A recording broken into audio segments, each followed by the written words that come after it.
오늘 우리에게 주신 말씀은 마태복음 5장 38절에서 48절까지 말씀을 보도록 하겠습니다. 우리말 성경 6면 정도가 되겠습니다. 약성경 38절에서 48절까지 말씀을 교독하도록 하겠습니다. 제가 한 절 여러분이 이어서 보도록 합니다. 38절 보겠습니다. 눈에는 눈으로 이에는 이로라는 말도 너희가 들었다. 그러나 나는 너희에게 말한다. 악에 맞서지 말라. 누가 내 오른뺨을 치거든 왼뺨 마저 돌려대어라. 누가 너를 고소하고 속옷을 가져가려 하거든 겉옷까지도 벗어주어라.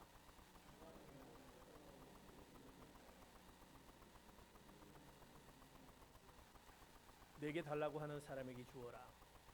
그리고 내게 꾸려고 하는 사람을 거절하지 마라. 내 이웃을 사랑하고 내 원수를 미워하라는 말도 너희가 들었다. 그러나 나는 너희에게 말한다. 너희 원수를 사랑하고 너희를 핍박하는 사람을 위해 기도하라. 그리하면 너희가 하늘에 계신 너희 아버지의 아들들이 될 것이다. 아버지께서 악한 사람이나 선한 사람이나 똑같이 햇빛을 비추시고 의로운 사람이나 불의한 사람이나 똑같이 비를 내려니 너희를 사랑해 주는 사람만 사랑한다면 무슨 상이 있겠느냐? 셀이라도 그 정도는 하지 않느냐? 형제에게만 인사한다면 남보다 나을 것이 무엇이겠느냐? 이방 사람도 그 정도는 48절 봅니다. 그러므로 하늘에 계신 너희 아버지가 온전하신 것 같이 너희도 온전해야 한다. 아멘. 계속해서 우리가 주님이 우리에게 허락하신 산상수훈의 말씀을 보고 있습니다. 예수님의 산상수훈의 말씀은 하나님의 백성, 천국 백성들이 살아가는, 마땅히 살아가는 그 삶을 우리에게 말씀하고 있습니다. 천국 백성의 삶을 살아가는 하나님의 백성들은 구원받은 자들입니다. 구원받은 자들의 가장 나타나는 특징이 뭘까? 여러분, 나는 구원받았습니다. 여러분 구원받았습니다. 그 특징이 뭘까? 그것은 바로 은혜입니다. 은혜다라는 것입니다. 만일 누군가 구원받았다라고 주장하는데 그 삶에 은혜가 전혀 보이지 않는다면 구원받은 그리스도인인데 그 은혜가 보이지 않는다라고 한다면 그는 머리로만 얻는 구원받은 자 아닌가 싶습니다. 머리로만 나는 은혜가 있는 자구나, 구원받은 자구나, 그냥 머리로만 생각하는 그런 성도가 아닌가 싶습니다. 참으로 구원받은 사람들의 삶 속에서는 그 은혜가 넘쳐나야 될 것입니다. 그 넘쳐나야 된다는 것은 좀 더 은혜가 녹아 있는 삶을 살아야 된다는 것입니다. 그를 보면 우리가 하나님의 그 구원받은 자의 그 모습을 보면 은혜가 넘쳐나며 은혜가 녹아 있어. 정말 그를 보면 정말 그리스도인 하나님이 어떤 분인지 그것을 또 알게 되고 또 나도 하나님을 좀 알고 싶구나라는 그런 모습이 우리 가운데 있어야 되는 것이 아닌가 싶습니다. 예수님은 그래서 늘 우리는 은혜가 넘치는 삶을 살아야 된다. 은혜가 녹아있는 삶을 살아야 된다라고 말씀합니다. 오늘 그 말씀, 그 은혜가 녹아있을 때 우리는 세상을 감동시킬 수 있습니다. 우리 이웃들을 감동시킬 수 있습니다. 우리 가정이 은혜가 넘치는 가정이 될 수 있습니다. 오늘 산상수훈의 말씀 가운데 은혜가 녹아있는 삶의 말씀을 우리에게 말씀해 주시는 것을 보게 됩니다. 어떠한 삶을 살아야만이 은혜가 녹아있는 삶을 살까? 오늘 마태복음 5장 38절의 말씀으로 이렇게 시작이 됩니다. 같이 봅니다. 시작. 눈에는 눈으로 이에는 이로라는 말도 너희가 들었다. 이 말씀을 하면서 이제 38절에 이 말씀을 하게 됩니다. 이 말씀은 우리가 또 들었던, 어딘가 많이 들었던 이야기입니다. 그래서 우리가 이 부분을 또 많이 또 인용하고 사용하고 있지 않나 모릅니다. 바리새인들은 중요하게 여겼던 율법 가운데 하나, 바로 이 말씀을 보면 바로 보복의 율법이다라는 것입니다. 눈에는 눈으로, 이에는 이로라는 말. 이것이 출애굽기에 보면 이 말씀이 이렇게 나와 있는 것을 봅니다. 출애굽기 21장 24절 25절 시작. 눈에는 눈으로, 이에는 이로, 손에는 손으로, 발에는 발로, 화상에는 화상으로, 상처에는 상처로, 채찍질에는 채찍질로 갚아주어라. 이 말씀, 우리는 이 말씀을 보면서 아니 왜 하나님이 이 말씀을 주셨을까? 이 말씀을 왜 주셨을까? 이거는 복수하라는 걸까? 적극적으로 내가 받은 만큼 그대로 돌려줘야 되는 그 말씀일까? 라고 우리는 생각할 수 있습니다. 바리새인들은 이 말씀을 그대로 받아들이게 됩니다. 그러나 분명히 하나님은 이러한 법을 주셨을 리가 없을 텐데 뭔가 이 말씀의 어떤 그 바리새인들이 해석하고 있는 그 해석이 뭔가 잘못된 해석이 아닐까? 하나님이 왜 이 말씀을 주셨을까? 하나님은 우리 인간의 악함을 아시고 있다라는 사실입니다. 하나님은 우리의 마음을 잘 아시고 계십니다. 우리가 이 말씀대로 한다면 누군가 우리에게 우리 이빨을 부러뜨리게 됩니다. 그렇다면 이 말씀대로 하면 우리도 상대방의 이빨을 부러뜨려야 되죠. 하나 부러뜨리면 우리도 하나 부러뜨려야 되죠. 그러면 하나 부러뜨리면 그 화가 풀릴까요? 우리 가운데 내 부러진 이빨에 그것이 이제 됐다라고 생각할까요? 아니다라는 사실입니다.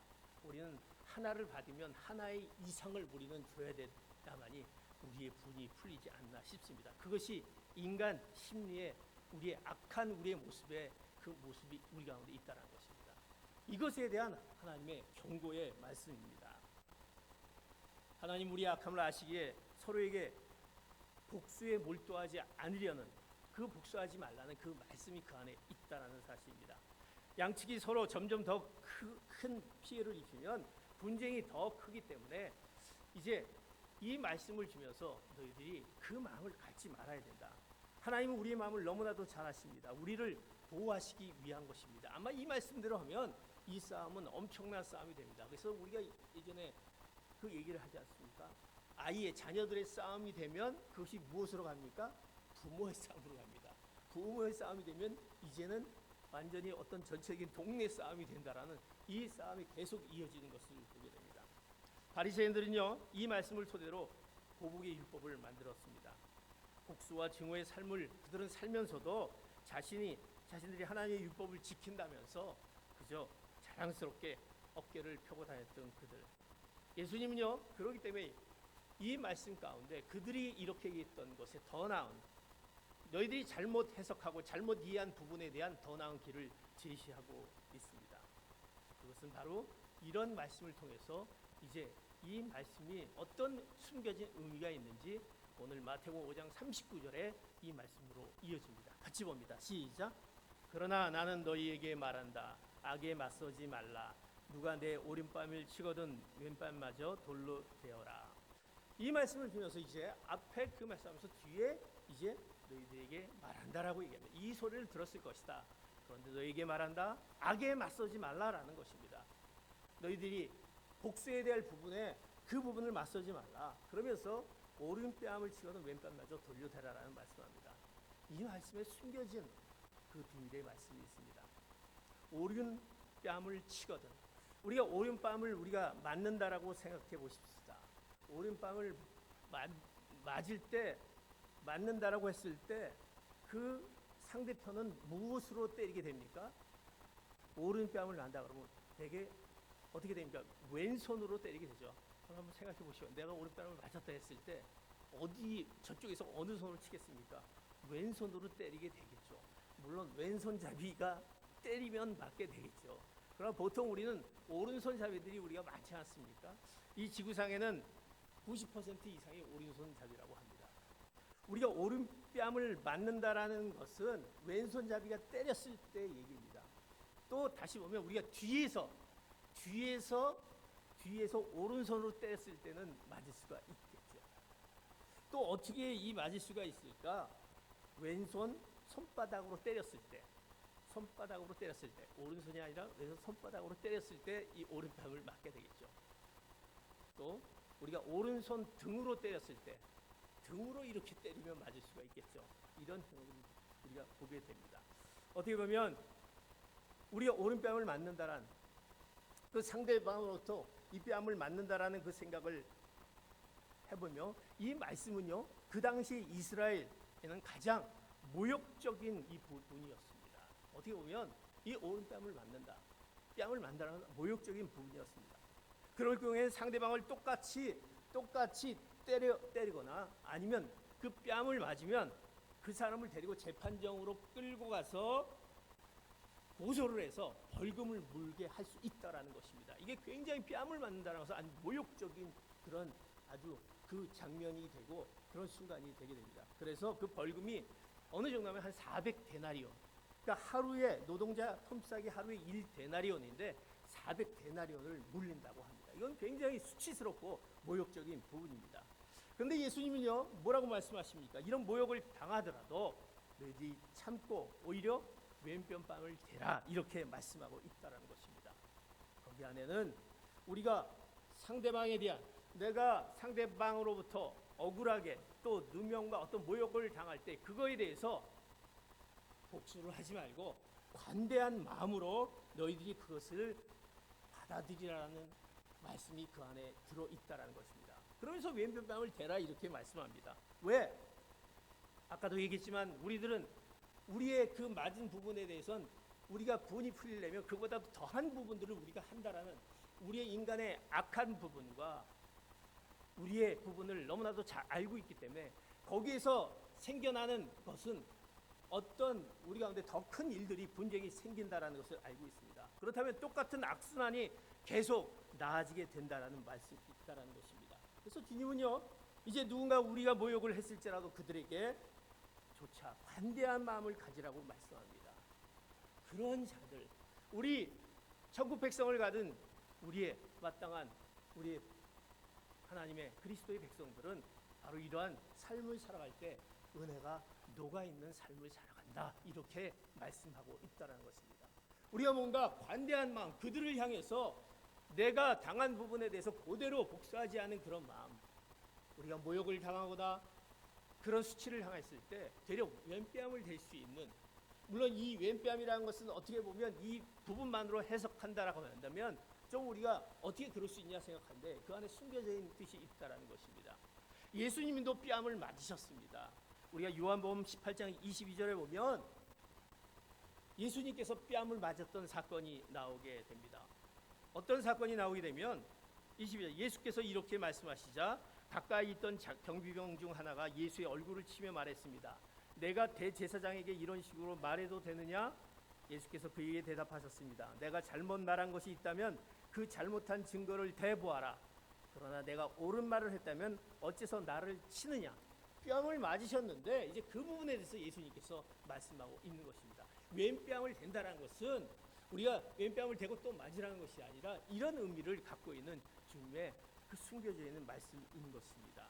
우리 가운데 보복할, 내가 상대방이 했을 때 그거에 대한 보복할 권리가 분명히 우리가 있다라고 했을 때 그것까지도 포기하며 관대함을 풀라라고 말씀하신 바로 이 말씀이 우리가 천국 백성, 우리가 은혜가 있는 우리의 백성들이 가져야 될, 은혜가 녹아 있는 그런 천국 백성의 삶을 말씀하고 있다는 것입니다. 그럴 때 우리가 바로 하나님의 주님께서 우리에게 말씀하신 그 산상수훈의 말씀, 이 말씀을 우리가 이해하는 삶을 살게 되는 것입니다.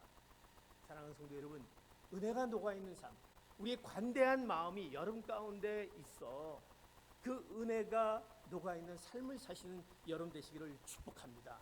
우리에게 오는 어떤 권리, 이럴 수 있을까? 못 찾는다, 이것이 아니라 그것을 통해서 이어지는 것을 생각할 때 주님이 그것을 아셨기에 여기서 멈추고 그것을 받아들이는 그런 삶을 살아가는 말씀이 그 안에 들어있습니다. 이어서 이제 우리의 은혜가 녹아있는 삶을 또 이렇게 얘기합니다. 마태복음 5장 40절 말씀 같이 봅니다. 시작. 누가 너를 고소하고 속옷을 가져가려 하거든 겉옷까지도 벗어주어라. 이 말씀도 우리가 잘 아는 말씀입니다. 누가 이제 법정에 가게 됩니다. 송사를 하면서 속옷을 가져가려 하거든 겉옷까지 벗어주라. 이것은 이스라엘의 풍습을 우리가 잘 알게 되면 쉽게 이해할 수 있습니다. 이스라엘의 그 풍습 가운데 겉옷은 굉장히 중요한, 오늘날에 아주 외투의 기능을 하고 있습니다. 네모난 큰 외투의 기능을 하고 있습니다. 그래서 그것은 그 겉옷은 저녁에는, 밤에는 이제 담요로 사용하기도 합니다. 그것을 덮고 자고 있다라는 것입니다. 그래서 구약에 보면 그 겉옷은 법에 의해 보호를 받습니다. 이것은 굉장히 중요하기 때문에 이것을 함부로 해서는 안 된다라고 합니다. 출애굽기에 보면 이 부분을 이렇게 설명합니다. 출애굽기 22장 26절 27절 같이 봅니다. 시작. 내가 만약 담보물로 내 이웃의 외투를 가져왔다면 해가 지기 전에 돌려주오라. 그 외투는 그에게 있어 몸을 가릴 만한 하나밖에 없는 옷이니 그가 못을 덮고 자겠느냐. 그리하여 그가 내게 부르짖으면 내가 들을 것이다. 나는 자비롭기 때문이다. 이 외투, 겉옷은 이렇게 중요하다는 것입니다. 몸을 가릴 만한 것, 그것이 외투인 것입니다. 그래서 어떻게 보면 이 겉옷은요, 뺏을 수 없고 법적으로 보호를 받습니다. 법적 결정이 내려지면 채권자는 가난한 자의 채무자의 겉옷을 가질 수 없습니다. 그래서 바리새인들은요, 겉옷을 저당 잡는 것을 싫어했습니다. 겉옷을 거다. 왜? 그것은 저녁이 되면 이것은 갖다 줘야 되기 때문에 그렇습니다. 기온이 떨어져 밤이 되면요, 옷을 다시 돌려줘야 하기 때문에, 그러면 그 다음에 아침이 돼서 다시 가서 그것을 다시 받아야 되기 때문에 왔다 갔다 하는 불편함이 있기 때문에 절대 무엇을 했으면 저당을 이 겉옷을 잡지 않는다고 합니다. 그래서 무엇으로? 속옷을 저당을 잡는다고 합니다.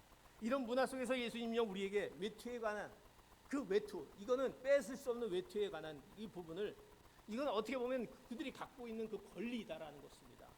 그런데 그 권리, 이 권리조차도 포기하라는 말씀이 그 안에 들어 있습니다. 법적 소송이 일어나면 속옷은 우리가 가져갈 수 있는데, 이제 속옷뿐만이 아니라 무엇을 겉옷까지도 내어주는 마음을 가져라.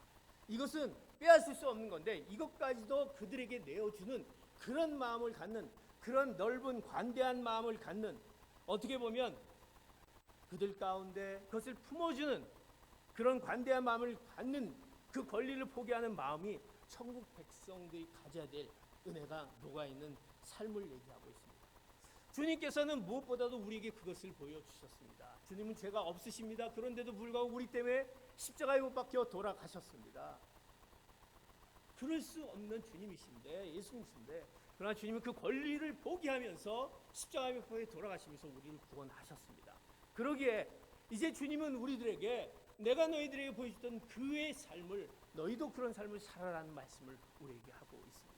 우리는 그저 예수 그리스도를 믿는다라는 것이 그저 이렇게 쉬운 부분, 그저 이렇게 하면 된다, 이렇게 생각하지만 어떻게 보면 주님이 산상수훈을 통해서 이런 부분의 삶을 살았을 때 진정으로 은혜가 녹아있는 삶, 은혜가 풍성한 삶을 살 수 있다는 것을 말씀해 주고 있습니다. 세상 가운데 우리가 세상을 감동시킬 수 있는 것이 무엇입니까? 남들이 할 수 없는 그런 부분을 했을 때 우리는 세상이 감동되게 되는 것입니다. 믿지 않는 자들이 바로 그것을 봤을 때 우리에게 저 자가 과연 예수 믿는 자구나 라는 것을 나타내 볼 수 있다는 것입니다. 은혜가 녹아있는 삶을 이야기하고 있습니다. 세 번째, 우리에게 은혜가 녹아있는 삶을 이렇게 얘기합니다. 마태복음 5장 41절 말씀 같이 한번 봅니다. 시작. 누가 내게 억지로 1밀리언을 가자고 하거든 2밀리언을 같이 가주어라. 이 말씀도 우리가 잘 알고 있는, 여기 밀리언이라는 것은 이제 오리, 다시 말해서 여기 보니까 1.5kg, 1.6kg 정도 됩니다. 누가 억지로 1.5kg 정도 오리를 가자고 한다면 이제 심리를 같이 가져오라고 이렇게 얘기합니다. 이것도 그 당시의 상황을 좀 잘 우리가 그 풍습을, 문화를 좀 알게 되면 쉽게 이해할 수 있습니다. 그 당시에 어떻게 보면 강제 노동을 시킬 수 있는 로마 병사나 장교들이 있습니다. 그들이 유대인들에게 자신의 짐을, 자기의 어떤 강제 노역을 지울 수 있는데 그들이 갖고 있는 짐을요, 어떻게 2kg, 1.5kg 정도 강제로 가게 할 수 있는 권리가 있다라는 것입니다. 그 로마 그 병사들이나 그들에게. 그래서 보면 우리 예수님께서 십자가를 지고 갔을 때, 힘들었을 때 로마 병사가 누구를 대신해서 지게 가게 하죠? 구레네 시몬 아닙니까? 구레네 시몬을 통해서 왜 내가 이것을 지고 가야 됩니까? 근데 지고 갈 수 있게 했다라는 것입니다. 그때의 법이었습니다. 그런데 이제 1.5kg 한 오리 정도 가라 그렇게 했을 때 너희는 그거보다 더한 배되는 심리를 가라 이렇게 말씀하고 있다는 것입니다. 예수님이요, 이 말씀 가운데 너희들이 거리를 따지지 말고 너희들이 넓은 마음을 가지고 더 가져오라. 내가 이 정도만 가면 된다, 법적으로 이렇게 된다 했을 때 그것보다도 더한 것을 해주오라 이렇게 말씀하고 있는 것을 보게 됩니다. 얼마나 이 사실은 놀라운 사실이 될 수 있습니까? 될 수 있다라는 사실입니다. 좀 충격적이다라는 것입니다. 어떻게 보면 놀랍고 충격적이다라는 것입니다. 이 그리스도인들, 하나님의 천국 백성을 가진 자들은 그들이 이 정도 생각했던 것에 더한 것을 그들에게 마음 가운데 기쁜 마음으로 그들에게 순종으로 나아갈 때 그런 자의 삶이 은혜가 녹아있는 삶, 은혜가 풍성한 삶을 살아가는 천국 백성의 삶이다라는 것이라고 말씀하고 있습니다. 그것이 바로 하나님의 방법이다라는 것입니다. 세상의 방법은, 인간의 방법은 그렇지 않습니다. 내가 왜 그렇게, 내가 이 권리가 있는데 내가 왜 이렇게 해야만 한데, 이거 재수 없는 짓 아니야?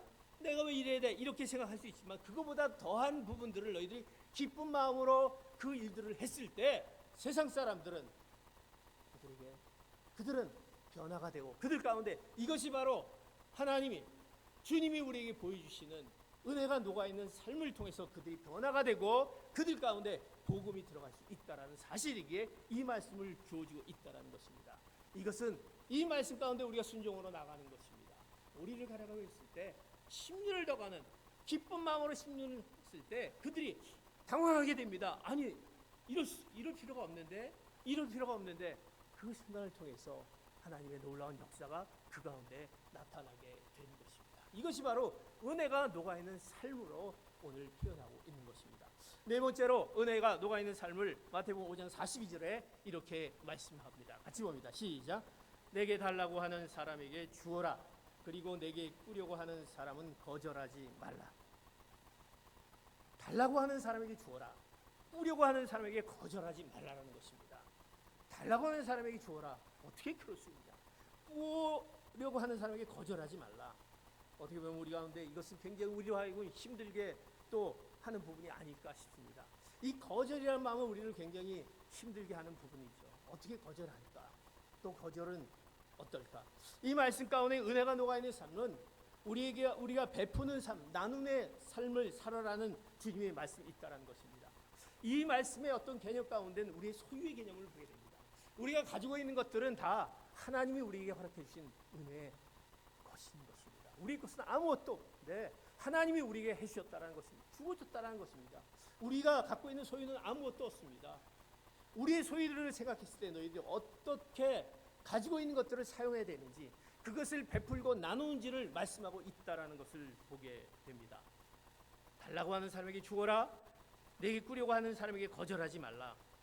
꾸어주는 입장에서만 생각하지 말고 꾸고자 하는 입장에서 그 마음을 이해하라는 것입니다. 이것도 우리 마음 가운데 그들을 생각하는 그 관대한 마음, 그 마음을 갖는 것을 의미합니다. 그래서 바리새인들은요, 이것을 너무나도 잘 알기 때문에 구약 성경에 보면 차용법이라는 것이 있습니다. 하나님은요, 안식년을 통해서 안식년을 이제 정해 놓으셨습니다. 그리고 7년마다 돌아오는 안식년에는 돈을 빚진 사람이 그것을 얼마가 되든 그 부채가 다 탕감되었다고 합니다. 7년이 되면.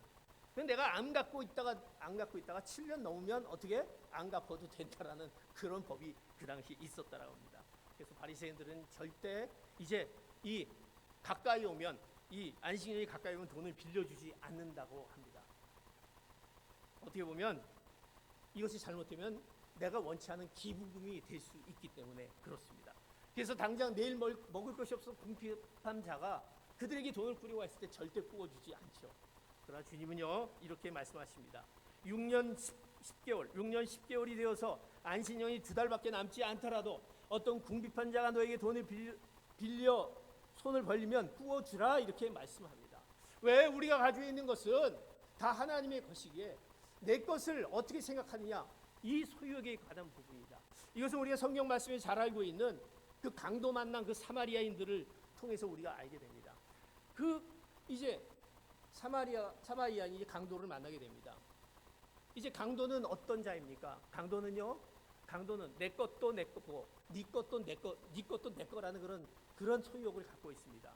그런데 이제 사마리아인에게, 이 강도 만난 자에게 누가 지나가게 됩니까? 그 당시 율법학자 서기관과 바리새인이 지나가게 됩니다. 그런데 그는 그냥 지나치게 되죠. 그들은 어떤 자입니까? 내 거는 내 거다라는 것이죠. 상관이 없다라는 것이죠. 너는 네가 알아서 하라는 것이죠. 그런데 사마리아 여인이 이제 지나가면서 강도 만야자에게 지나가면서 그를 구해주는 것을 보게 됩니다. 그는 어떤 자입니까? 내 거는 네 거다라는 것입니다. 내 거는 네 거다. 그러기 도와주는 그런 불쌍하고 궁핍한 자를 봤을 때 도와주는 그런 마음.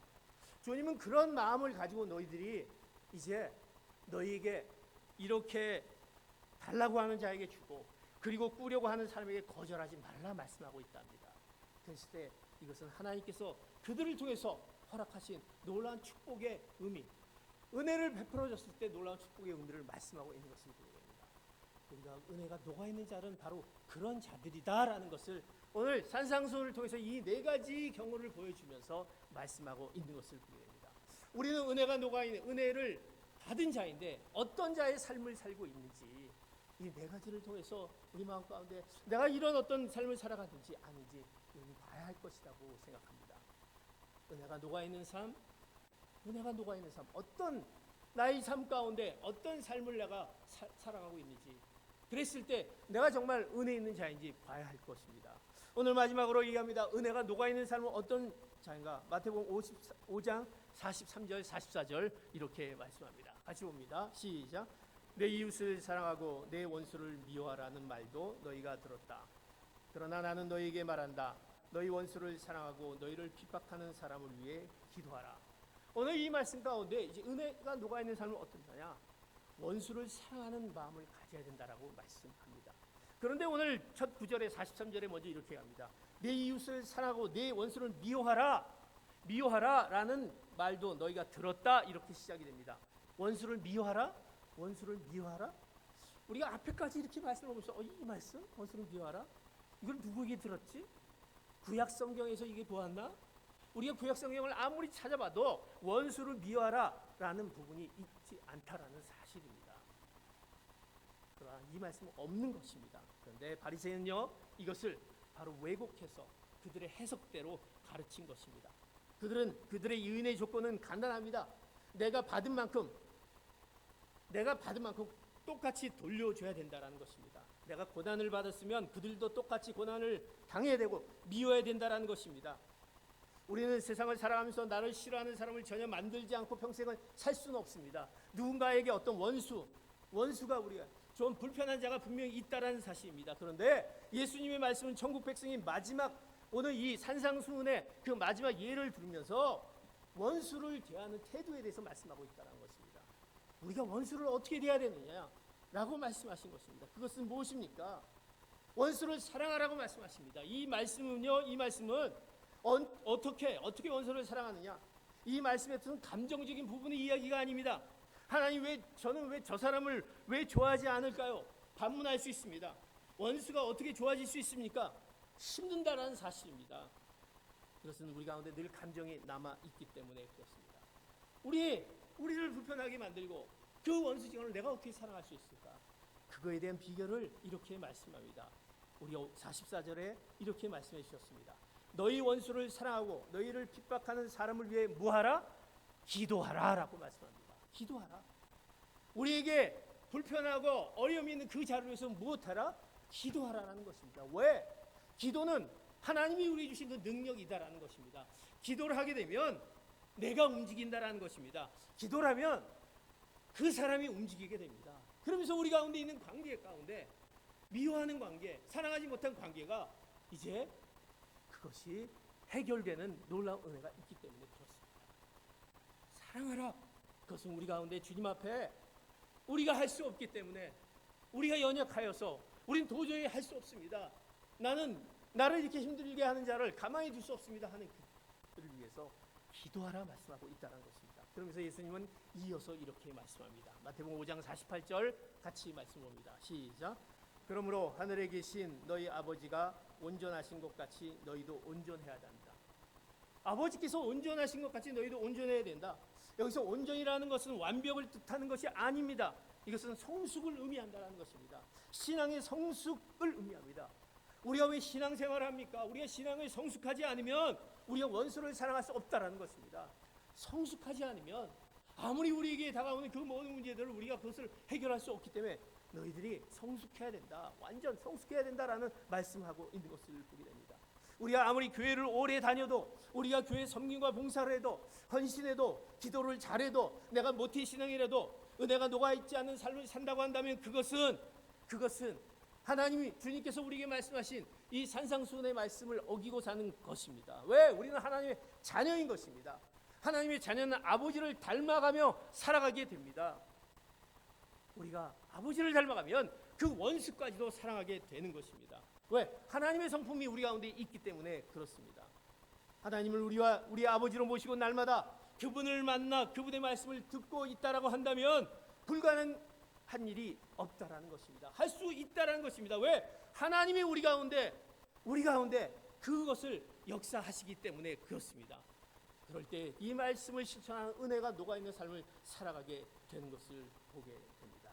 사랑하는 성도 여러분, 내가 정말 원수를 사랑하는 그를 용서하는 그런 모습이 우리 가운데 있는지, 우리가 잘 알고 있는 종족 간의 그 분쟁을 통해서 어려움이 있었던 르완다, 그 생지옥 같은 르완다 땅에서 일어난 것을 우리가 잘 알 것입니다. 거기 나와 있는 어떤 소개된 그 간증의 한 부분이 있습니다. 종족 간의 분쟁을 통해서 거기에서 이제 그 안에서 어떤 살인이 이루어지는 것을 보게 됩니다. 그 르완다의 어떤 사람이 그 어떤 자의 아들을 살해하는 것을 이제 보게 됩니다. 보면서 그 아버지가 이렇게 그 자에게 얘기하는 것을 봅니다. 내 아들을 죽인 사람이 내 집으로 걸어오는 것을 보았다. 그가 아들을 잡아 살해하던 날 나는 그의 얼굴을 보았고 똑똑히 기억하고 있었다.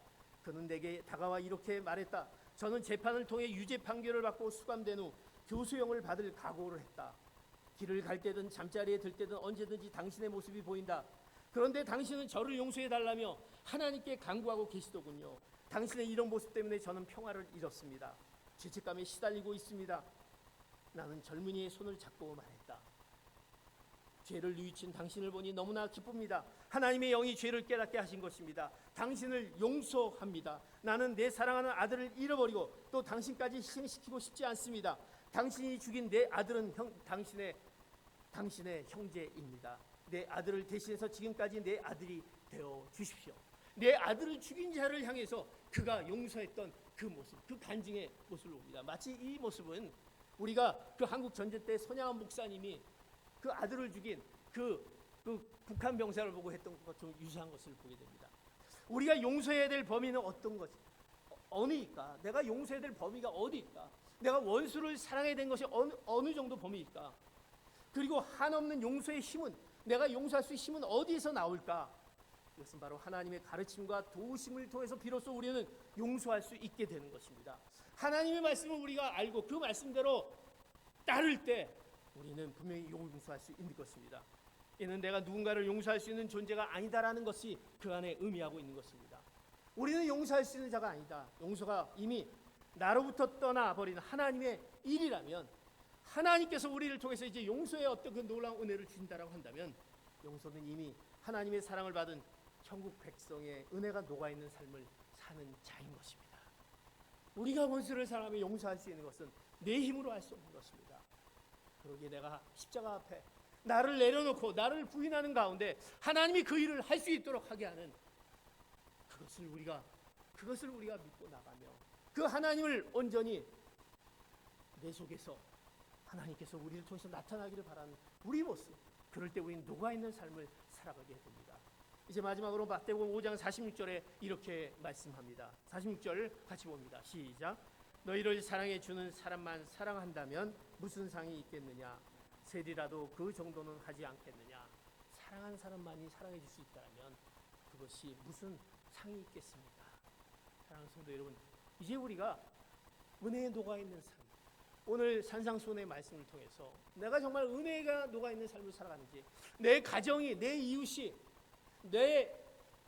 내가 복음을 전하는 그들에게 이런 모습을 보여주지 못한 나의 모습이 있기 때문에 그 복음이 전해지지 못하고 내 가정이 바로 세워지지 못하고 있지 않나라는 생각을 가지며 다시 한번 은혜가 녹아있는, 은혜를 경험하는 삶을 살아가는 귀한 성도 여러분 되시기를 예수 그리스도의 이름으로 축복합니다. 기도하시겠습니다.